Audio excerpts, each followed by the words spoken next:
So can we cut the federal defense budget? It's gone from $300 billion and change in the last years of the Clinton administration to over $700 billion and change now. Congressman Mark Pocan thinks it's possible to cut it. Check it out. Leave your comments, ding the bell, share it with your friends, and subscribe to our channel. Nancy in Woodland, California, you're on the air with Congressman Pocan. Hi.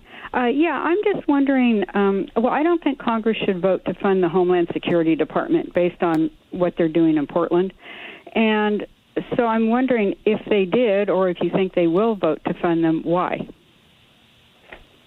Yeah, Nancy, actually, it was announced yesterday, the Progressive Caucus was pushing not to have a vote on it. And if I can, Tom, and I'll do this concisely, but, last week, a former Bernie low-level staffer put out a committee vote without knowing the context and got an uproar from some people thinking that Barbara Lee and I are suddenly corporate sellouts or sellouts for the Department of Homeland Security.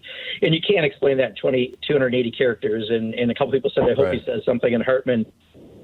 So what we've been saying all along is on that committee vote that reduced the number of ICE beds, it guaranteed no funds for a wall, it stopped the transfer authority, that was better than current law, and that we voted for so that it would be the position of the Democrats going into any conference committee, but we didn't want to vote on it for the full Congress because we don't support the funding levels on it.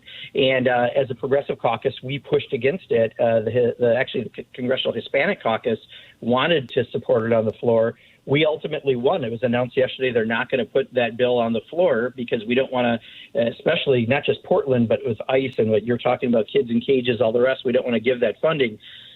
But it is frustrating when, people on Twitter put out something they don't understand, and then people, rather than looking at 30 years of a voting history, they decide to follow someone they don't even know who put something out there, and I waste a little too much time in responding, which I'm not going to do, hopefully, in the future.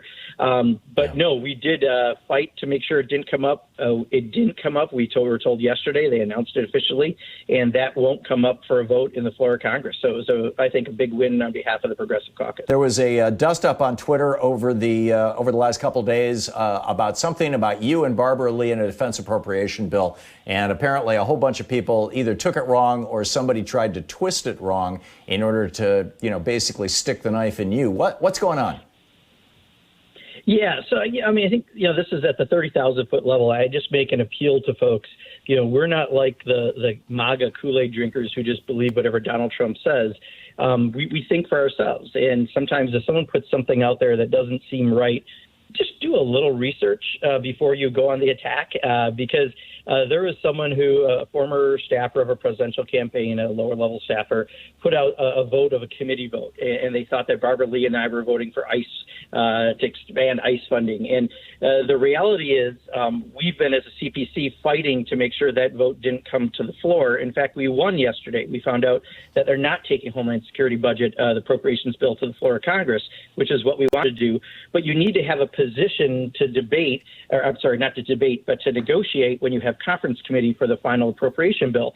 The bill in committee it lowered significantly the number of beds that ICE has. It didn't allow any funds for the wall. It stopped any transfer authority of funds.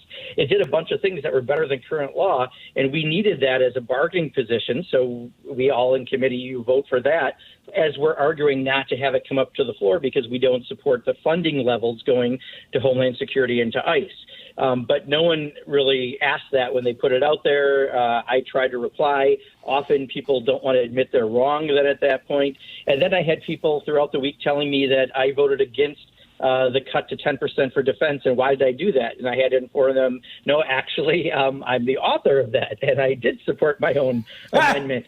So I just ask people to pause. If you see something that seems out of whack, Ro Khanna voted for the NDAA, the National Defense Authorization, in his Armed Services Committee to let out a much better bill than what current law was, and then voted against it on the floor. That often happens in Congress for negotiating positions for future negotiations with the Senate. But take a second to ask rather than attack, because I've now I'm starting to block people who don't read or think. I don't care what political ideology on my political page anyway on Twitter, because it's a toxic environment, and we don't need to be as toxic as Donald Trump's folks. So just, I hope that helps. And we won. We had a big win. We are not voting on the full floor of Congress for those levels of funding, given Portland, given what they do with kids in cages and all the rest. And that was our goal. and we accomplished it as of yesterday.